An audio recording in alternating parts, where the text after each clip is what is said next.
สวัสดีค่ะมาแล้วค่ะมาแล้ว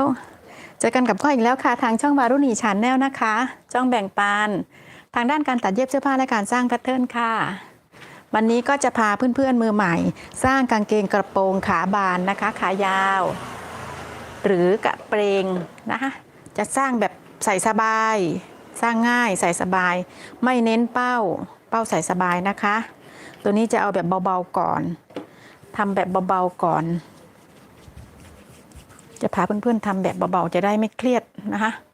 เดี๋ยวค่อยไปเริ่มทำกางเกงที่แบบว่าเป้าแบบพอดีค่อยเริ่ม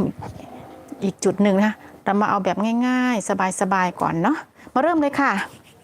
วัดความยาวเลยนะคะความยาวของกางเกงมาสะโพกเอวความยาวของกางเกงวัดไว้เลยตัวนี้จะไม่ใช้เป้านะใช้เป้ามาตรฐานเลยใช้มาตรฐานเลยจะอยู่ที่30-32ประมาณนั้นเพราะจะเป็นทรงผู้หญิงหน่อยค่ะมาเลยค่ะอันนี้กระดาษก็ทบเก็บเข้าไปข้างในนะเพราะเขาชิ้นใหญ่เกะกะมองเห็นหรือเปล่าเอ่ย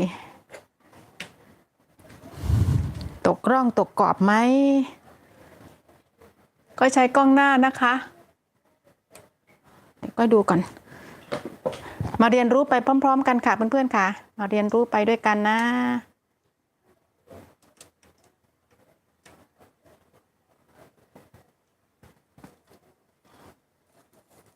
มาเรียนรู้ไปด้วยกัน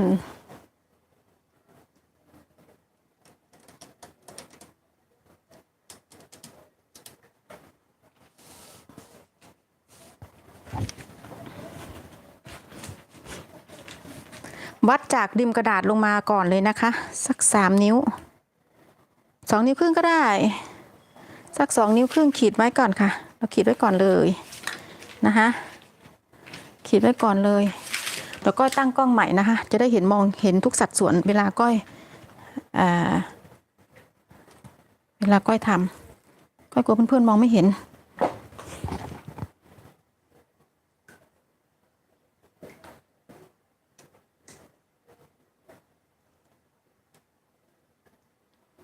เอาอย่างนี้ก็ได้เนาะวัดจากริมกระดาษลงมา2 นิ้วครึ่งค่ะเผื่อขอบเผื่ออะไรไว้ก่อนนะจากตรงนี้2 นิ้วครึ่งค่ะวัดจากริมกระดาษที่อยู่ตรงหน้าเราค่ะให้เขาวัดออกไปก่อน5 นิ้วเลยนะคะ5 นิ้วเลย5 นิ้ว5 นิ้วขีดเส้น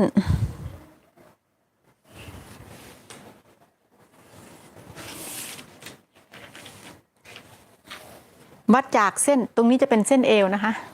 เอวรวมขอบเลยนะเส้นนี้จะเป็นเส้นเอววัดจากเส้นเอวลงมา8 นิ้วถ้าเป็นหลักเซนก็20นะคะ20 เซนจะได้เส้นสะโพกใหญ่นะคะ8 นิ้วแบ่งครึ่ง4 นิ้วก็จะได้เป็นสะโพกเล็กนะคะเอาหลักๆก่อนนะเส้นหลักๆก่อนนี่ค่ะขีดเส้นเอาหลักๆก่อนวัดความยาวของกางเกงนะคะความยาวของกางเกงตรงนี้วัดลงมาเลยความยาวของเราเท่าไหร่วัดจากเส้นเอวลงมา36ก็วัดเลย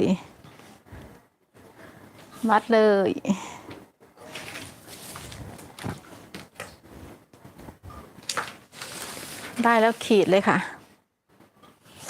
36ขีดเส้นไว้เลย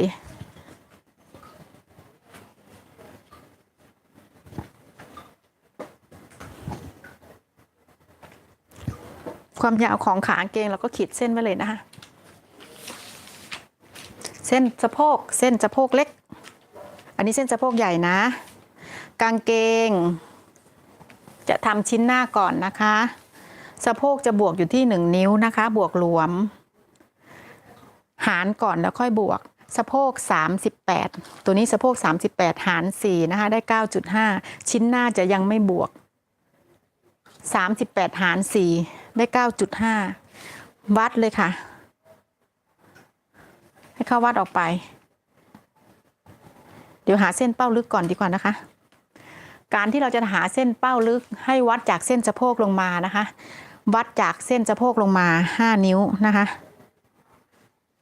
วัดจากเส้นสะโพกลงมา5 นิ้ว ขีดเส้นเราจะได้เส้นเป้าลึกอันนี้ในส่วนของกางเกงกระโปรงนะคะในส่วนของกางเกงกระโปรงเราจะได้เส้นเป้าลึกนะคะเส้นเป้าลึกและเส้นสะโพกใหญ่แบ่งครึ่งนะคะแบ่งครึ่ง2 นิ้วครึ่งเราจะได้เส้นโค้งเป้านะคะเส้นนี้จะได้เป็นเส้นโค้งเป้านะคะของขาหน้าวัดออกจากเส้นกลางตรงนี้คือเส้นกลางหน้าถูกต้องไหมคะเส้นกลางนะวัดออกมาเป้ายื่นชิ้นหน้า2 นิ้วครึ่งนะคะ2 นิ้วครึ่งในส่วนของกางเกงกระโปรงนะคะทีนี้เราจะมาโค้งเป้าให้วัดจากเส้นมุมฉากตรงนี้นะคะประมาณ1 นิ้วนี่ค่ะวัดออกจากมุมนี้มาประมาณ1 นิ้วนะคะติ๊กไปเลยเราจะโค้งเป้าหน้าจากเส้นนี้มาถึงเส้นนี้นะคะเราจะโค้งเป้าหน้าจะใช้ตรงนี้ก็ได้หรือตรงนี้ก็ได้อันนี้ก็ใช้วิธีนี้นะให้วางให้ระนาบประมาณ1 นิ้วนะคะจากมุมนี้มาถึงมุมนี้ประมาณ1 นิ้วค่ะเราจะโค้งเส้นเป้าหน้านี่ค่ะในส่วนของกางเกงกระโปรงนะคะทำอย่างเงี้ยกางเกงกระโปรงค่ะเป้าจะใส่สบายและเป้าไม่ตึงเป้าสวยในส่วนของเส้นกลางหน้าวัดเข้ามานะคะในส่วนของชิ้นหน้านะคะชิ้นหน้าวัดเข้ามาครึ่งนิ้วนะคะครึ่งนิ้ว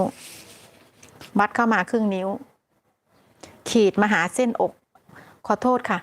ขีดมาหาเส้นสะโพกล่างนะคะขีดอย่างนี้เลยนะคะนี่ค่ะชิ้นหน้านะคะในส่วนของชิ้นหน้าเราจะได้อย่างนี้เส้นเอวของชิ้นหน้าปรับลงมาครึ่งนิ้วนะคะปรับลงมาครึ่งนิ้วนี่ค่ะปรับลงมาครึ่งนิ้วทีนี้เราจะมาหาเส้นสะโพกละสะโพกของชิ้นหน้านะคะสะโพกหาร4 38หาร4ได้9.5 วัดออกมาเลยค่ะ 9.5 นิ้วนะคะ 9.5 นิ้ว 9 นิ้วครึ่งติ๊กไปเลยค่ะติ๊กไปเลยนะคะในส่วนของสะโพกของชิ้นหน้าติ๊กไปเลยเอวหาร4สะโพกเราจะบวก1 นิ้วแต่ชิ้นหน้าเราจะไม่บวกเราจะไปเพิ่มส่วนของชิ้นหลังนะคะ38หาร4ได้ 9.5 วัดออกจากกลางหน้าติ๊กเอาไว้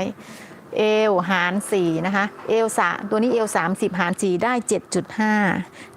7.5 วัดออกจากริมเลยค่ะ 7.5 วัดออกจากริมนะคะ 7.5 ติ๊กไว้เลยค่ะติ๊กไว้เลยบวกเกล็ดอีก1 นิ้วนะคะบวกเกล็ดอีก1 นิ้วนี่ค่ะติ๊กไว้เลยได้แล้วเราโค้งสะโพกเลยนะคะได้แล้วโค้งสะโพกเลยค่ะ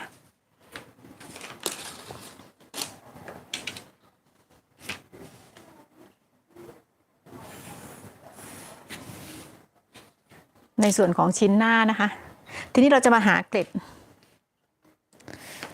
ตรงที่เราวัดลงมาครึ่งนิ้วจากเส้นเอวนะคะเขาเรียกปรับเอวนะคะให้ขีดเส้นเลยค่ะ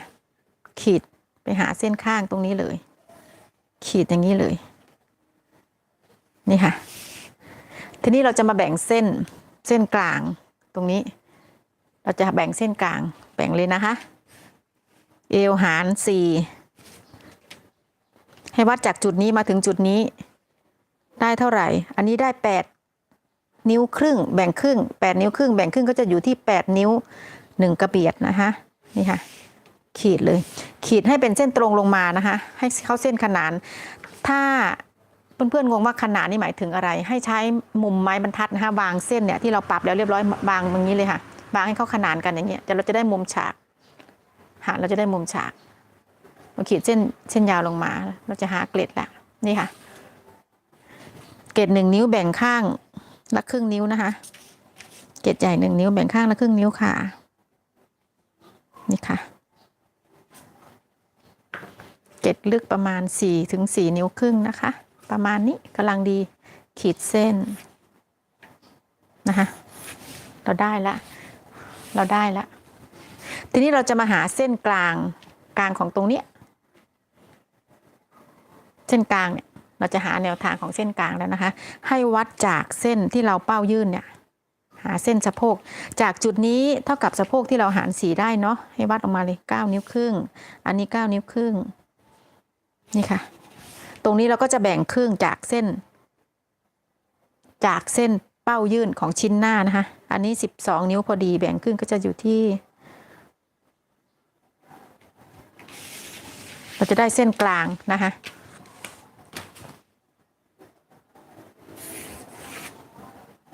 อันนี้คือเส้นกลางนะคะเส้นกลางเวลาเราจะวางผ้า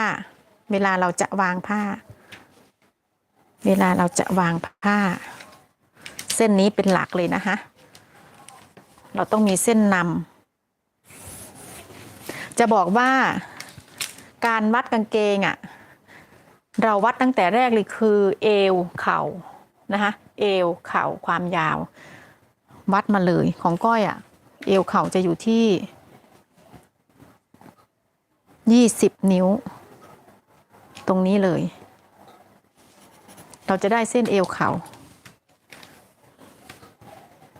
ขีดไว้เลยนี่คือเส้นเข่า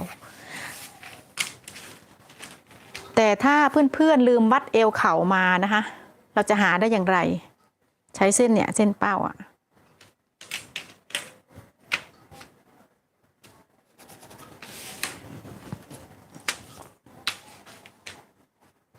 จากเส้นเป้าวัดมาหาความยาวกางเกงเลยนะคะวัดมาหาความยาวกางเกงเท่าไหร่ได้เท่าไหร่เราแบ่งครึ่งค่ะแบ่งครึ่งลบไปอีก2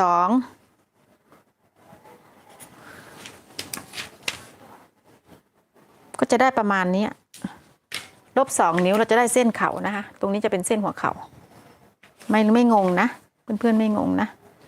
วัดจากเส้นเป้าหาความยาวของกางเกงแล้วทบสายวัดแล้วได้ตรงนี้เราก็วัดขึ้นมา2 นิ้วก็เท่ากับเอวเข่านะคะไปต่อเลยค่ะขีดเส้นตรงลงมาของเส้นสะโพกค่ะ 9.5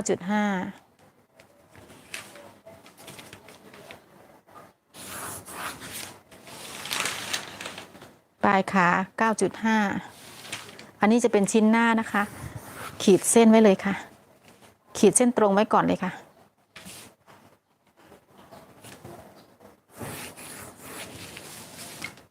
เราได้ชิ้นหน้าแล้วนะคะเราได้ชิ้นหน้าแล้ว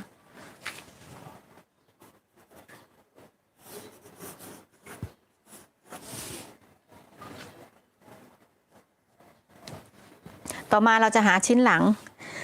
งนะคะเป้ายื่นจะใช้เส้น5 นิ้วเลยค่ะจะใช้เส้น5 นิ้วที่เรายื่นออกมาเพราะเราจะใส่เป้าแบบสบายไม่ตรึงนะคะเพราะเป็นกางเกงขาบานทรงขาบานทรงผู้หญิงหน่อยตรงเส้นเป้าตรงนี้นะคะที่เราขีดเส้นฉากเอาไว้ให้วัดลงมาในส่วนของด้านหลังนะในส่วนของเป้าหลังนะคะครึ่งนิ้ววัดลงมาเลยค่ะวัดลงมาเราเชื่อมต่อการโค้งเป้าเลยนะคะจากชิ้นหน้าเนี่ยเราเชื่อมต่อเลยค่ะนี่ค่ะเราเชื่อมต่อเลยนะ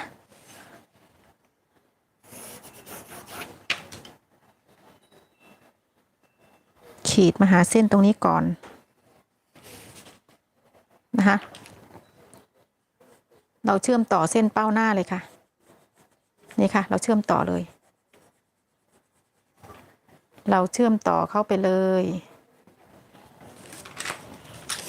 เราก็จะได้เป้าหลังนะคะเราจะได้เป้าหลังอย่าลืมนะคะว่าเราจะวัดจากเส้นที่เราขีดเอาไว้เป็นฉากให้วัดลงมาในส่วนของเป้าหลังนะคะให้วัดลงมาครึ่งนิ้วให้ขีดมาหาเส้นนี้เลยเราก็โค้งเชื่อมหาเป้าหน้านะคะโค้งเชื่อมหาเป้าหน้าเลยนะคะต่อมาเราจะหาเส้นเอวของด้านหลังเราจะต้องปรับเอวด้วยนะคะในส่วนของด้านหลังค่ะให้วัดจากเส้นกลางหน้าตรงนี้เส้นนี้นะคะวัดเข้าไป1 นิ้วครึ่งเราจะทำชิ้นหลังนะคะเพื่อนค่ะ1 นิ้วครึ่งแล้วก็จะหาสีแดงเปลี่ยนสี เพื่อนๆจะได้มองเห็นนะเปลี่ยนเป็นสีแดงนะคะวัดจากเส้นกลางหน้าเข้าไป1 นิ้วครึ่งนะคะแล้วขีดมาหาเส้นเพื่อนๆเห็นเส้นสะโพกตรงนี้ไหมคะเส้นสะโพกตรงนี้ไหมของในส่วนของชิ้นหลังนะคะให้วัดเข้ามาครึ่งนิ้วไม่ถึงครึ่งนิ้วดีก็ได้ค่ะนี่ให้วัดขึ้นมาอย่างนี้ให้วัดมาแล้วเราจะขีดโยงมาหาเส้นโค้งเป้านะคะในส่วนของชิ้นหลัง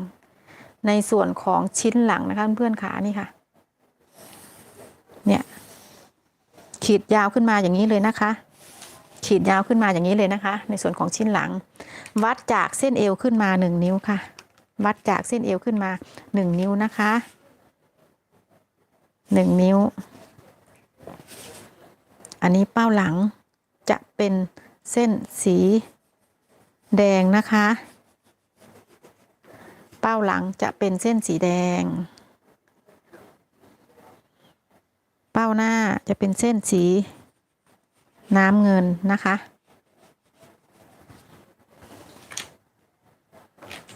เน้นเส้นให้เพื่อนๆดูจะได้มองเห็นชัดๆนี่นะคะนี่คือเป้าหน้าค่ะชิ้นหน้านะคะส่วนของชิ้นหลังวัดจากเส้นเอวขึ้นมา1 นิ้วนะคะวัดเข้ามา1 นิ้วครึ่งวัดเข้ามาจากเส้นกลางหน้า1 นิ้วครึ่งเราจะได้เส้นนี้แล้วก็จุดวางไม้บรรทัดให้มาถึงเส้นโค้งเป้านะคะผ่านจุดนี้อยู่ที่ประมาณครึ่งนิ้วนะคะผ่านจุดนี้วัดเข้ามาประมาณครึ่งให้เขาผ่านจุดนี้นี่ค่ะเราก็จะได้เส้นเป้าหลังวัดจากเส้นเอวขึ้นมา1 นิ้วนะคะวัดขึ้นมา1 นิ้วทีนี้เราจะมาหาเอว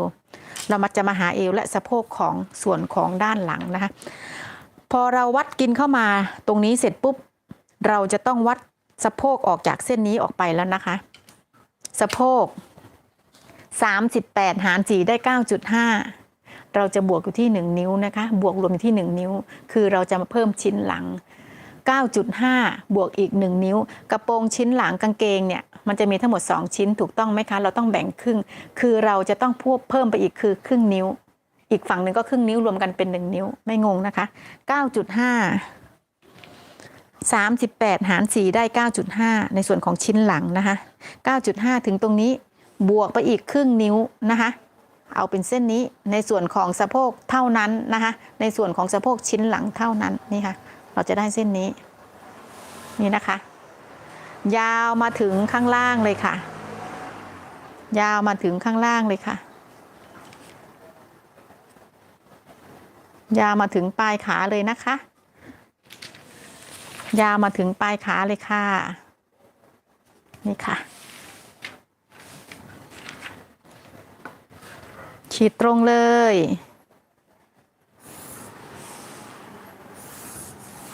ชิ้นหลังนะคะทีนี้เราจะมาหาเอวนะคะเอว30หาร4ได้7.5 นิ้วนะคะ7.5 นิ้วถึงตรงนี้เราติ๊กเอาไว้นะคะติ๊กเอาไว้บวกเกล็ด1 นิ้วนะคะบวกเกล็ด1 นิ้วบวกเพิ่มไป1 นิ้วพอถึงตรงนี้ปุ๊บเราวางไม้บรรทัดนะคะ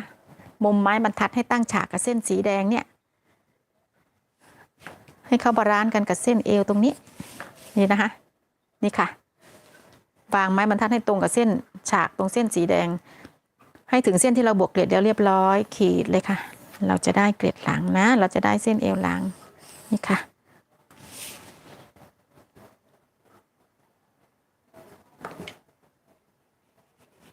ทีนี้เราจะมาโค้งสะโพกของส่วนของด้านหลังนะคะจะเป็นทรงลักษณะนี้นี่ค่ะ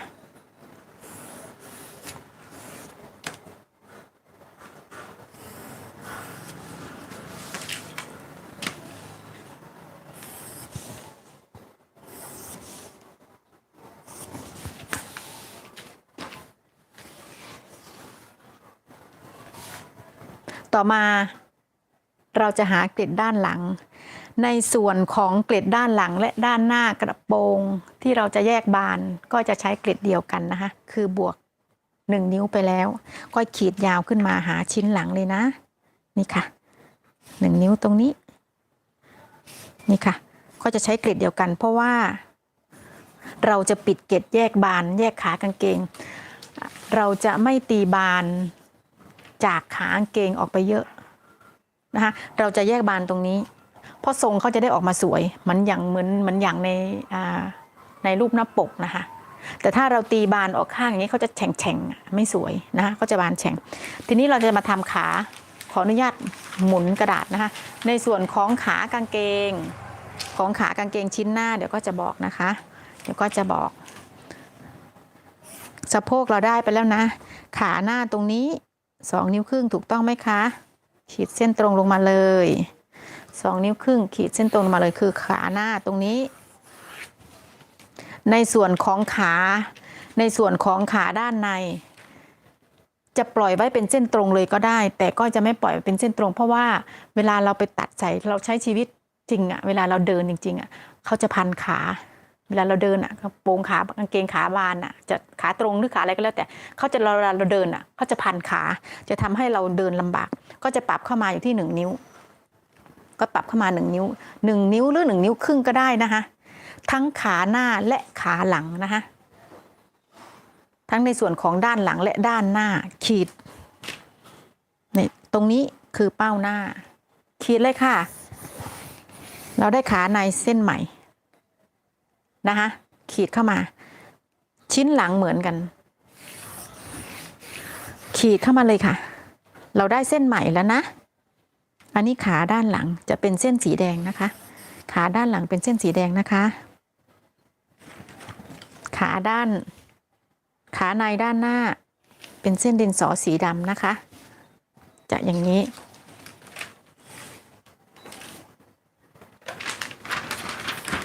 กระดาษก็ทับเข้าไปเนาะเมื่อกี้เนี่ยก็จะคลี่ออกมาในส่วนของขาบานของกับกางเกงตัวนี้ตะเข็บข้างก็จะขีดบานออกไปอยู่ที่1 นิ้วนะคะตรงนี้มองเห็นไหมคะ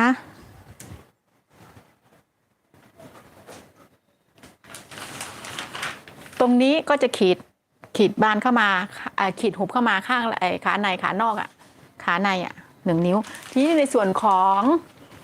ความบานของขากางเกงขาหน้าและขาหลังก็จะขีดบานอยู่ที่1 นิ้ว1 นิ้วนะคะก็จะไม่ขีดบานเยอะก็จะมาแยกบานตรงนี้นี่ค่ะอันนี้ของขาตัวในตัวชิ้นหลังชิ้นหน้าขีดเลยตรงนี้คือเส้นเข่าจะขีดบานคล้ายๆกับเราทำกระโปรงนะคะอันนี้เส้นสะโพกนะคะจะค่อยๆใช้ไม้บรรทัดไล่เข้าบานความบานเข้าออกไป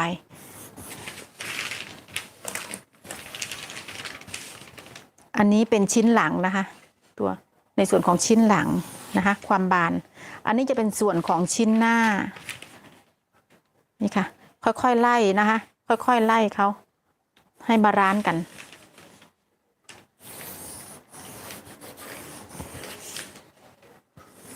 ความบานของขากางเกงนะคะตีจะออกจากข้าง1 นิ้วนะคะอันนี้ชิ้นหน้า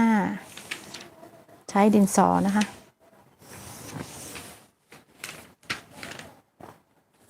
จะไม่บานออกทีเดียวจากสะโพกนะคะจะดูเถอะทะนี่ชิ้นหน้าต่อมาก็จะเป็นชิ้นหลังใช้สีแดงชิ้นหลังใช้เส้นสีแดงเส้นนี้ไม่เอาแล้วนะคะเส้นที่เราขีดเส้นตรงนี้ไม่เอาแล้วเพราะเราจะตีบานออกไปคือเส้นนี้นะคะให้บาลานซ์เขาบาลานซ์กันนะคะนี่ค่ะ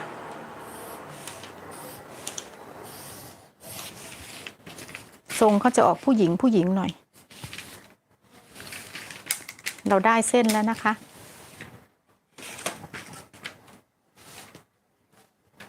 ช้านิดนึงนะคะอยากสวยต้องละเอียดหน่อย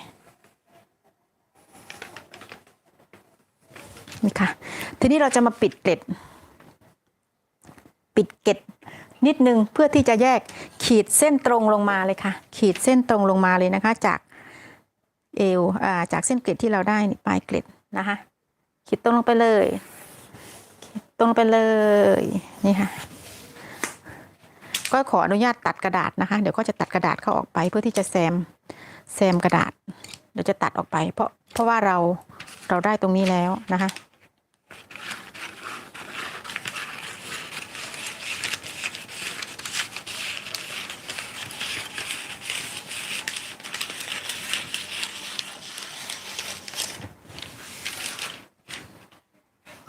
เผื่อไว้ก่อนเผื่อขาดเผื่อเกิน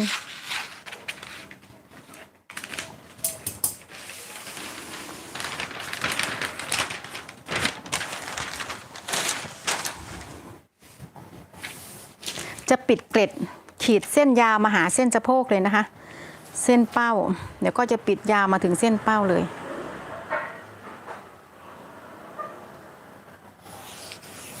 ตรงนี้เกล็ดเดี๋ยวจะขีดยาวลงมานะคะเราจะแต่งนิดหน่อย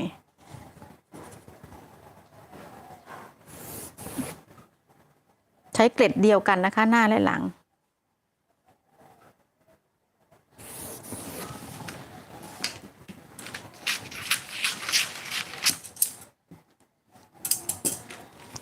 การปิดเกล็ดนะคะจะไม่ปิดหมดนิ้วนึงเนี่ยเราจะไม่ปิดหมดนะคะปิดครึ่งเดียวนะคะปิดครึ่งเดียวมาอย่างนี้ปิดครึ่งเดียวคือเหลือคือจะเหลืออยู่ที่ครึ่งนิ้วนะคะจะปิดเกล็ดนะคะนี่ค่ะ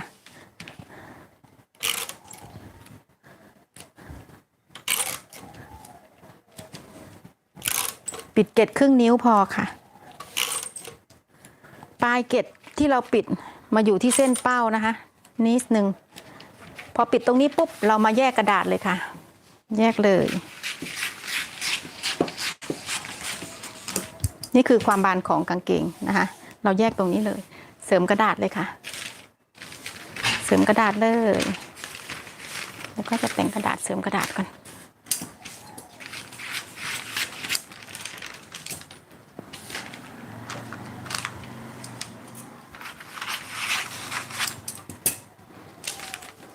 ทรงกางเกงเขาจะออกมาสวยหน่อยถ้าเกิดเราทำแบบนี้ถ้าเกิดเราตีบานเฉพาะปลายก็ได้นะแต่ในความรู้สึกก้อยว่าทรงเขาไม่ค่อยสวยตามที่ก้อยตัดให้ลูกค้านะแล้วก็ชอบตัดใส่เองด้วยทรงอย่างนี้ก็เลยอยากจะมาแบ่งให้เพื่อนๆดูนะคะในสูตรนี้นะคะการคำนวณเป้าไม่ได้ว่าพอดีเลยนะคะราวเป้าจะยาวหน่อยนิดนึงเดี๋ยวจะมีอีกแบบหนึ่งเวลาสร้างกางเกงเป้าพอดีเดี๋ยวค่อยว่ากันนะคะคลิปต่อไปแต่นี่เป็นกางเกงกระโปรงหรือกระเปงนะคะที่ทำแบบนี้สูตรนี้นะคะเป้าเขาก็จะอยู่ที่30-32ประมาณนั้นนะคะรวมขอบนะคะเป้าเสริมกางเกงเสริมผ้ากระดาษให้เต็มก่อนนะคะช้านิดนึง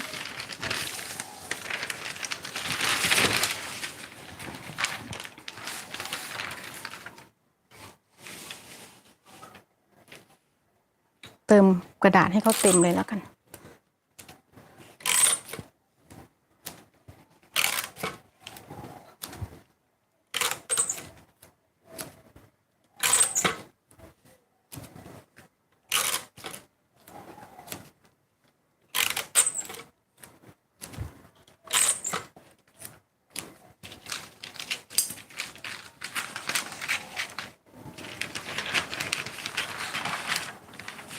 กางเกงตัวนี้จะเป็นซิปหลังนะคะซิปหลังนะ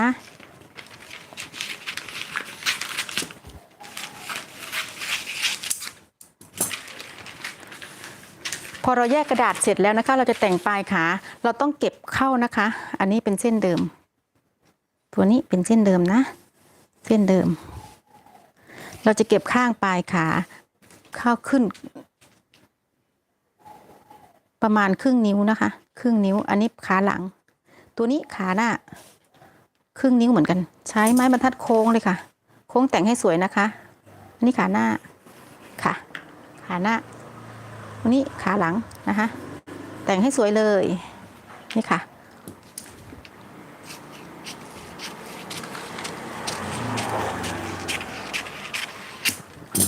เก็บข้างขึ้นนิดนึง ขาหลังเป็นสีแดงนะคะ ขาหน้าเป็นเส้นดินสอนะคะเพื่อนๆไม่งงนะทีนี้เราจะมาแต่งเกล็ดใหม่เส้นเป้าเราตัดออกไปเลยนะคะ อันนี้เป้าหน้าตัดออกไปเลยเส้นกลางจะไม่ตัดออกไปนะคะให้ตัดเสมอเส้นกลางจะได้รู้ว่าเราเก็บเข้ามานะคะจะได้รู้ว่าเราเก็บเข้ามาเส้นนี้เป็นเส้นเป้าหน้านะคะเกล็ดหลังเราจะมาเช็คสะโพกว่าเขาหายไปไหมที่เราปิดเข้ามาส่วนมากจะไม่หายหรอกอันนี้ 9.5 ตรงนี้ไม่หายนะคะปิดเข้ามานิดเดียวเองตรงเนี้ยข้างหลังเช็คสะโพกอันนี้ไม่หายนะคะไม่หายทีนี้เกล็ดก็จะเหลืออยู่ที่ครึ่งนิ้วนะคะเกล็ดจะเหลืออยู่ที่ครึ่งนิ้วเพราะว่าเราปิดไปแล้วครึ่งหนึ่งนี่ค่ะอันนี้ก็จะเป็นเกล็ดนิดนึงแต่งเส้นชิ้นหน้าใช้เกล็ดเดียวกันนะคะหน้าและหลังใช้เกล็ดเดียวกันหน้าและหลัง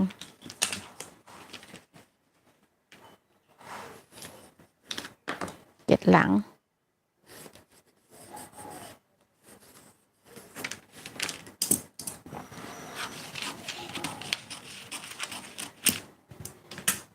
หน้าและหลังใช้เกล็ดเดียวกันนะคะจะเหลือเกล็ดอยู่ที่ครึ่งนิ้วนี่ค่ะกิ้งใส่ผ้าเย็บติดเลยนะคะนี่ค่ะเกล็ดหน้าและเกล็ดหลังอันนี้เป็นเอวหน้านะคะเอวหน้าไม่งงนะอันนี้ก็เรียบร้อยแล้วนะคะในส่วนของขอบนะคะเพื่อนๆขาเดี๋ยวก็จะบอกว่าเช็คเป้าดูสิเป้าเราไปเท่าไหร่วัดเป้าหลังถึงข้างหน้าบนเป้าหน้าจะอยู่ที่